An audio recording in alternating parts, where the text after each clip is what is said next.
You are listening to Rechurched, a podcast aimed at instigating Christians to be Christian.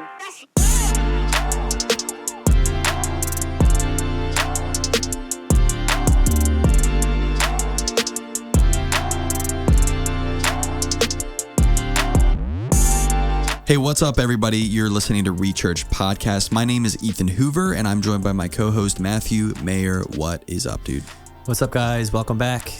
So we have been going through the topic or theme of discerning the devil's playbook through season 3 of this podcast. We have gone through 2 of the plays, and before that, we actually went through an overview of all 4 plays. So feel free to go back and listen to those before listening to this one. But this play 3, is a unique one. And I think something that we're seeing all of these plays at play here in America, in this American context, quite a bit in this day and age. But I think we're really experiencing, maybe I would say on like a daily level, especially on social media, play 3. Just at play all the time.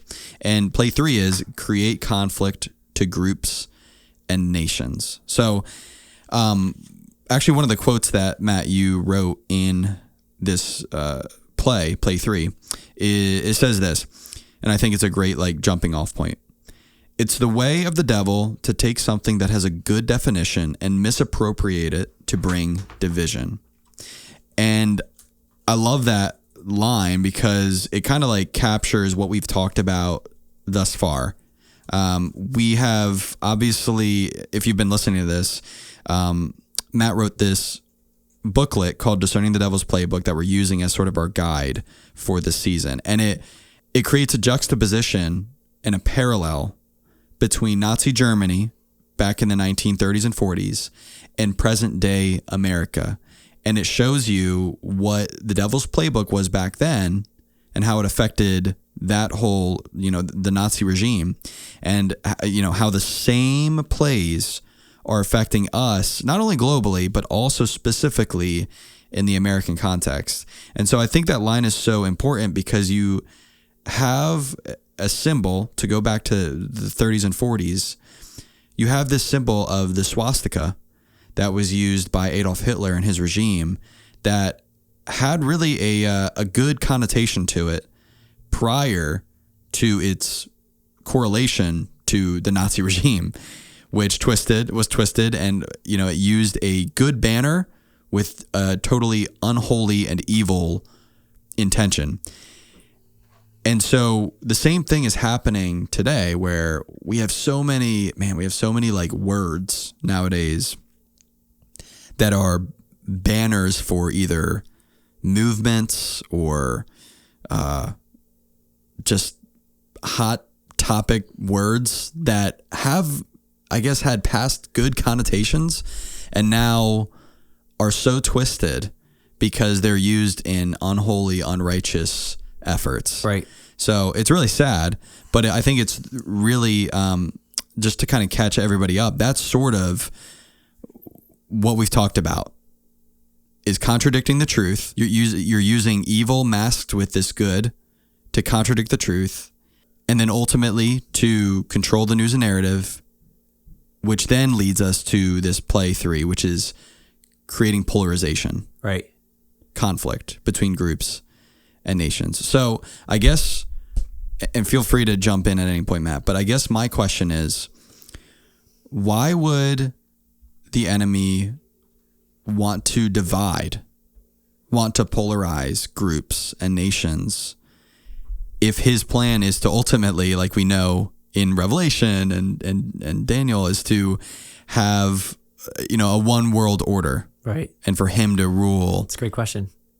What you want to kind of speak on that? I do. So first and foremost, get the booklet. As much as we're teasing it out in podcast form, the book is in short form. It's a quick read. It lays out these plays as we've covered them. Contradict the truth always is play 1. When truth exists, when truth is known, you cannot be deceived. You cannot, and you said this about biblical truth, several episodes ago. You cannot drift. Truth is an anchor. Truth is a compass. And when you know the truth of God's word, you cannot be deceived by a lie. Not that you cannot be deceived. All of us are susceptible to deception, but the Holy Spirit usually brings us back to his place where he wants us. Contradict the truth then needs a megaphone. That's controlling the news. We've covered that at length, the devastation where news and media outlets in the 21st century are serving the prince of the power of the air. He is controlling the airwaves, so to speak. That, of course, will always lead to division, conflict to groups. And I'm talking about race relations, black versus white, conflict to groups. I'm talking about socioeconomic statuses, rich versus poor, conflict to groups. I'm talking about political persuasions, right versus left, conflict to groups and nations. You're talking about foreign affairs, international conflicts and disputes. The enemy wants to bring division. Why? Because division brings confusion. Why do evil leaders, humanly speaking, need confusion? Because it's usually through confusion that they can come in with the solution, which is more control, right? It's like a shark swimming in murky water. You might be swimming in murky water and you can't see it, and so it's easier to be I would say taken out by it. That's it. Whereas if you have clear water, you can see clearly. You know where the danger is at, and you can spot it from a mile away. Right. Propaganda has always been used by the enemy to accomplish just that, controlling the perception of the people and then eventually turning on them. Why? Because you trust that leader or that government. You know, that can be said even in the church, right? There's been plenty of examples where spiritual leaders sow division and you don't know they're doing it. And then they swoop in and they become the hero as they clean up the confusion that they caused. The Soviet Union also is a good example to look at, not just Nazi Germany. They utilized the same form of propaganda. They utilized propaganda to create division within society. Why? They needed to pit the different classes of people and groups against each other.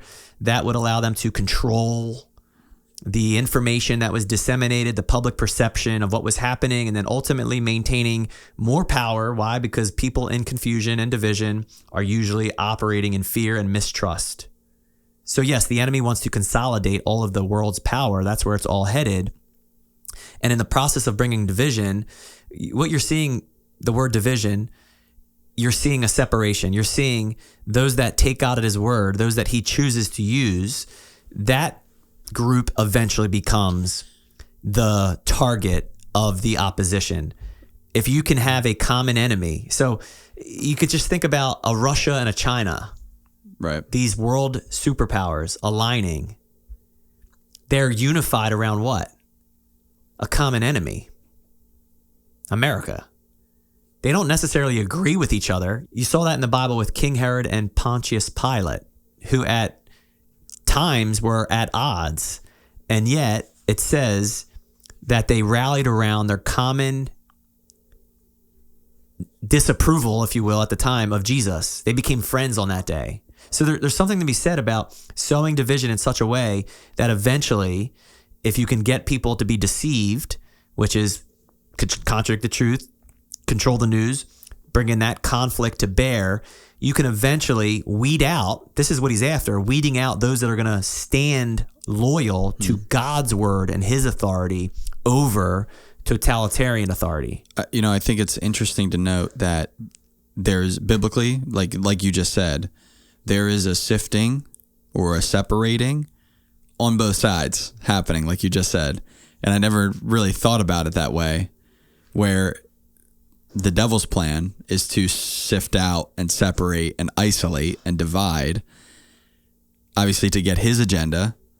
And God's is the same plan, but he's good, and obviously good, faithful, righteous, holy, pure, has our intention in mind, good intentions in mind. And then you have the devil who, that speaks for itself in his name right there. But both are happening. You're either being separated. There's only two sides. But separation is on both sides. There's no not being separated. Well, just think about how much division there is in our world. But the world, you can be part of the communistic dragon of China. Evil at the top. They kill their own people. They kill Christians. They kill Muslims. They control their people, even the reproduction of their people, and they're feeling that effect. You can go to the other side of the spectrum with, I don't care, pick any Middle Eastern country that is predominantly Muslim, right? Which is evil. Let's call it what it is. It's false religion, who also controls their people using religious language, good language, right? Be religious, be faithful, serve God. We have prophets. Those two are at odds if they actually got into the same room, but they're unified in a sense against the common enemy, which is what the devil uses. Right. Let me illustrate even further. There are queers for Palestine. I know. That's weird. The same country that would kill them? Would kill them, right? So you're going, wait a second. What are they unified around? Well, again, it's all aimed, and that the whole point of the book, the booklet, is to see that the target is always on God's people. The Jews in the German Nazi context, because God was up to his plan being fulfilled, bringing the people back to the original Holy Land, his land. And then you translate it that we are God's people, the church.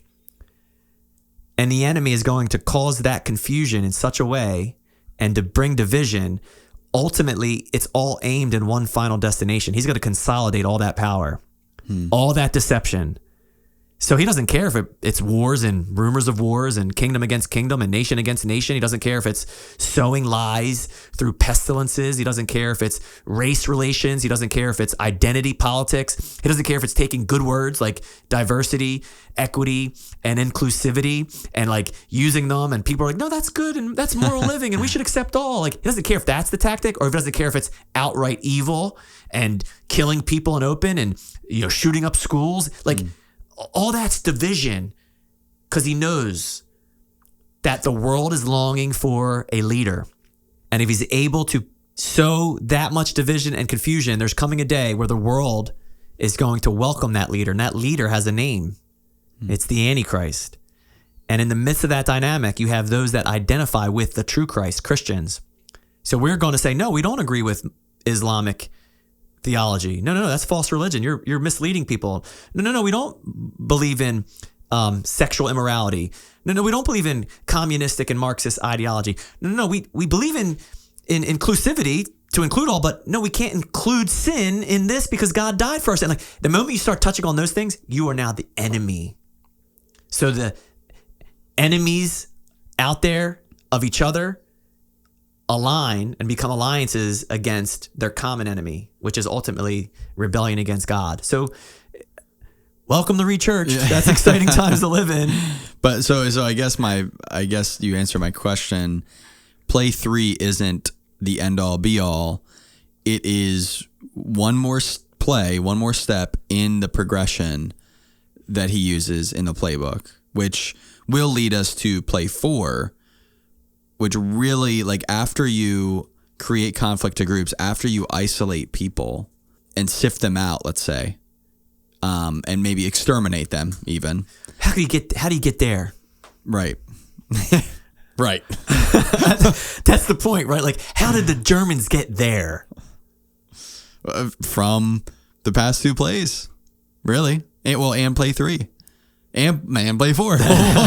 We'll find out. Gosh. But I guess he will only be able to get to, let's say, play 5, where it does not exist. But what you said is he will consolidate power at the end, where he'll swoop in as the hero of the mess he caused. That's right. And let's call that play 5, because right now we're seeing these 4 plays at work, and for him to come in and swoop in, there has to be an isolation of, let's call it just righteousness, isolating righteousness and people that are propagating righteousness, and then ultimately a conversion of the mass youth that we'll get to in play 4, in order for everybody, let's say, to be brainwashed. That's it. In order for him to consolidate that power. Because as long as righteousness stands in the way, as long as the church stands in the way, as long as we're the salt and the light, then he can't. If we're speaking truth and people have that, we spoke in a past episode of having knowledge, having scriptural knowledge, biblical knowledge. That was the point. To see the writing on the wall. And what's in the way of that final one world antichrist global system? What is in the way of that? I think it's a continual slope of isolation, marginalization, just all these plays at work.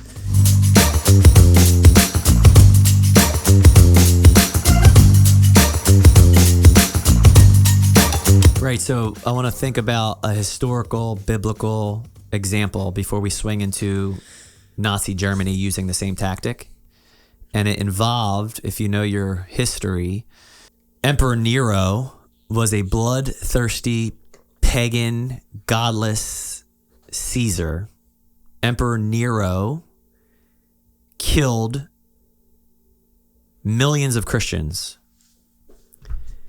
And one of the events that triggered an onslaught of that type of persecution that the common person got involved with, aiming their anger and their hate at Christians, was the Great Fire of Rome that Nero himself started. Think about that. Evil. So he started it, and rumor has it, history, that he started it so that he could rebuild buildings and monuments in his likeness, in his name, in his honor. So people lost their lives and livelihood. And when he saw the backlash, think about this, he needed a scapegoat. That's the word. Who did he choose to blame as the scapegoat for what he caused? The Christians. Yep. Persecution was unleashed at that time because most people believed the propaganda, the one who controlled the news. So how do you take that example and parallel it with Nazi Germany? Hitler too needed a scapegoat. The Jews. He chose the Jews, which was 1, racial, 2, spiritual. And I think what I've really grappled with is how do you get people who might have a disdain or a fear or a racial hate, which is one thing, to get to the place where they're either participating in the wholesale slaughter or turning a blind eye to knowing that Jews were being taken from their homes, placed in concentration camps, and then eventually led to the slaughter. How do you get there? That's what I wrestled with and go, how did that happen? So after I studied and looked at all of the things that occurred in Nazi Germany, we've already covered it in past episodes, Ethan. Hitler was very shrewd and very wise as a serpent. He understood he needed to separate the lanes, sacred and secular, contradict the truth. Yep. He also knew he needed to get his narrative out there, his messaging, control the news. Joseph Goebbels, his minister of propaganda. He understood that if he can bring confusion in that societal dynamic, he would also need a scapegoat to blame. If there's anyone to blame for the reason why society is the way it is, blame the Jews. Filthy Jews, as he called it. The word filthy Jew, its origin. Why were they called filthy Jews? It's so fascinating that one of the tactics was to claim that the Jews were disease carriers, which justified the government coming in, convincing community to have designated areas or neighborhoods called ghettos. That's where we get the word ghetto. And the ghettos were specific places for Jews to eventually have their own dwellings and their own places to live and have community. Well, that was a tactic to isolate them, right? Dehumanize them. And also, cast fear into the minds of your people, saying, hey, they are disease carriers. If you get too close to them, you can catch a disease. So what are you doing? What are you painting in the mind of a man or a woman when you say that if you get too close to them, that you could possibly catch a virus? You're creating fear. Fear. And what are people willing to do? Anything. Anything. Especially when it comes to something like their health. Preserve their health. People are willing to do. Why is this sounding all too reminiscent? Yeah, it sounds like... Wasn't I told to get the jab? Yes, Ethan, the jab. That was the same ploy deployed in our land due to the COVID pandemic. And we know it was planned at this time because of all of the evidence that has come forth. The government, sadly, global governments, in tandem with Big Pharma, by the way, we need to include in the show notes the recent interview between Tucker Carlson and two siblings, Casey and Callie Means. I still got to watch that. I heard they're brilliant. It's going to show you how Big Pharma, again, the agenda that's at work to the destruction of our health and our children specifically. I digress there, but I want our audience to be aware of these types of resources. Well, so the COVID pandemic used this. Are we going to get censored for using these types of words? I hope. Because that confirms everything we're saying. Yeah. Exactly. If you do not find our podcast anymore, you'll know. Yeah. The whole COVID pandemic used the slogan "Love your neighbor," which is really a biblical thing. It's a holy biblical thing. Yeah. Love your neighbor as yourself. So if you don't go with what we're recommending, what we're mandating, you are not loving your neighbor. So talk about the conflict in a Christian's conscience the moment somebody weaponizes, hey, you're not loving your neighbor if you don't do fill in the blank. Yep. Because we want to love our neighbor. We want to more than the world. We want to love our neighbor so well. The conflict exists because we recognize the world uses that type of mantra, love your neighbor, as a false flag. It's camouflage. And for us to love our neighbor the way the world wants us to love our neighbor is at the expense of truth. You never affirm lies. You never affirm fear. You never affirm unrighteousness as a Christian. So how did they use that phrase, love your neighbor? What were they trying to get us to do or see or mask, vax, even go as far as tell the government about other people that didn't get the vax. Yeah, who's not social distancing or who's not, getting the vaccination. Which it has a direct parallel to Nazi Germany. And Tim Walz. But go on. Yeah, so the government at that time in 2020 and 2021 was forcing these mandates on people, and the world has yet to recover from that propaganda, play number 2. More than that, during that time, the church was identified and labeled non-essential. The church had to shut down. Think about that. Well, we should have, right? There was a health crisis, and of course, loving our neighbor would cause us not to gather in groups. Absolutely. We all did that in the month of March and April. And then with research and recognizing there were doctors that were coming out publicly stating, we can prevent this. We can cure this. We can treat this. They were getting censored.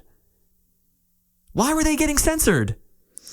Control the news and narrative. But why also, at the same time, as we went through May and then June, now we're back to, again, some original discussions, George Floyd, Black Lives Matter, riots and protests breaking out all over. And yet there's this COVID disease virus out there. And, oh yeah, by the way, one of the public officials said that racism is a greater threat than the COVID virus. Wait, I was like, wait a second. I thought the COVID virus was like killing people all over the place. What is going on? And please forgive us. We recognize people lost their loved ones during that season. Everyone knows somebody who lost their life, but I'm not going to play the theatrics. Yeah. We recognize those that lost their life during that season were mishandled, many of which had comorbidities, many of which were in their 70s or 80s. Life expectancy in the United States of America is 78. The average age of death for COVID was 78. So children were told to get the COVID vaccination. They were the least susceptible to the virus. Why is all this important? Because it's the world we live in. Propaganda was used, play number 2. Play number 1 was undergirding play number 2, contradict the truth, get people to buy in to the lies. Use phrases like love your neighbor, throw truth off balance, shut the church down, the prophetic voice of the times, allow other essential businesses, quote unquote, to remain open, which included marijuana dispensaries, bars and nightclubs, big box shops, like basically everyone else except the church. And that, of course, led to the strategies of the enemy bringing polarization and division in such a way. To this day, Ethan, if you take a stand for, you know what? I want to take a stand for my own health decisions. There's such hostility in families. Sarah and I have been kicked out of multiple pediatricians because we are unwilling to vaccinate our children. I think that's crazy that you can decide for your child, or even let them decide for them to get gender affirming care, but you won't be able to actually decide for them to just not get a vaccine. Right. Like, respect my decision. Yeah, that's all. That's all I'm asking. I'm not asking to mutilate my child. No, I just want to protect them. Like, truly protect my child and their physical, emotional, and spiritual well-being. What a concept. Again, when you hear these talking points, they come with controversy. They come with divisiveness. My goal and Ethan's goal is to get us to see what's happening behind the scenes, that there's a spiritual war at play, and the devil, he uses the same plays, just different players. He repackages all these things we've talked about in these episodes. It brings division in society. Why would he want to bring division? Why does he want blacks to hate whites and whites to hate blacks? Why would he do that? Because he's after their souls. He only cares to kill, steal, and destroy. So the church's role in the midst of that, if I would say to a black-white conflict, hey guys, your identity is not your race, your skin color. Your identity is found in your Creator, in Jesus Christ alone. If we can make that our primary identity, we unify around the essentials. We unify around our common denominator, that we are sinners in need of a Savior. And then together, regardless of our race, and that does not say anything less about our culture or perhaps, different ways that we view ethnicity. No, that's diversity. Yeah, that's true diversity. Around the throne room is going to be every tribe, every tongue, every nation. That's diversity. But our primary identity around the throne is worshiping our King. That trumps all of those other things that the enemy uses to bring division. That's right. I think as we start to land the plane of this episode, I think it's important to remember it's actually a line that you have in the very beginning of this play number 3. Tyrants rise through the vein of lies. How do you create conflict to groups and nations? You first have to contradict the truth, like Matt has said. You then control the news and narrative, and then you polarize people. And the intention behind that is to isolate them, to separate them, to marginalize a certain group of people. And in this case, it's evil versus, or let's say unrighteousness versus righteousness. So unrighteousness is trying to marginalize righteousness and trying to isolate it and then ultimately exterminate it. That's the plan of the enemy. And so our hope, and I think this is what we kind of labored to say in a bunch of different ways in this episode, is to see the polarization for what it is, you have to know Bible. You have to know what a biblical worldview is, and you have to see today's times and today's conflicts and how the truth is being conflicted and contradicted, and how the news and narrative is being controlled. You can only see that if your eyes have been in the Word first. That's the only way. Anything to add to that? It's the age-old line of divide and conquer. That was it. The whole reason I chose that one example about the propaganda machine of Nazi Germany identifying and scapegoating Jews as filthy Jews was to isolate them, as you said, to marginalize them, to dehumanize them. The ultimate goal led to genocide. How did the mind of the average German get to a place where they either contributed to, participated in, or turned a blind eye to? That was what I was after. And I said, wow, how do you get there? And then I went, oh my goodness, we were almost there. There were people that were losing their minds during COVID. They were willing to turn in their own family members, turn in their own neighbors to the government to get arrested.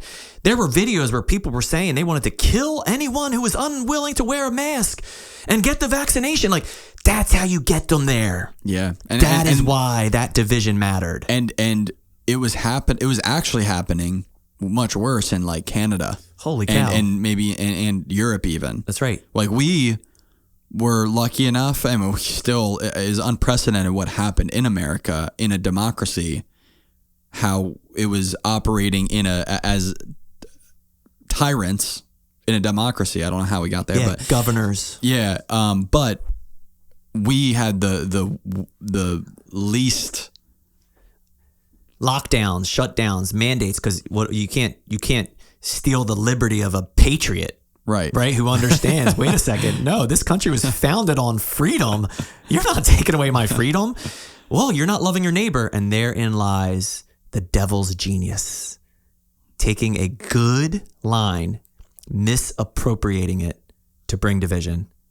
So what would you say to people, just to land the plane for this episode, before we get into all the other stuff next episode? Great of question. Like part 2, play 3? Love it. I would say this. In my mind, this is how it goes. It's so simple.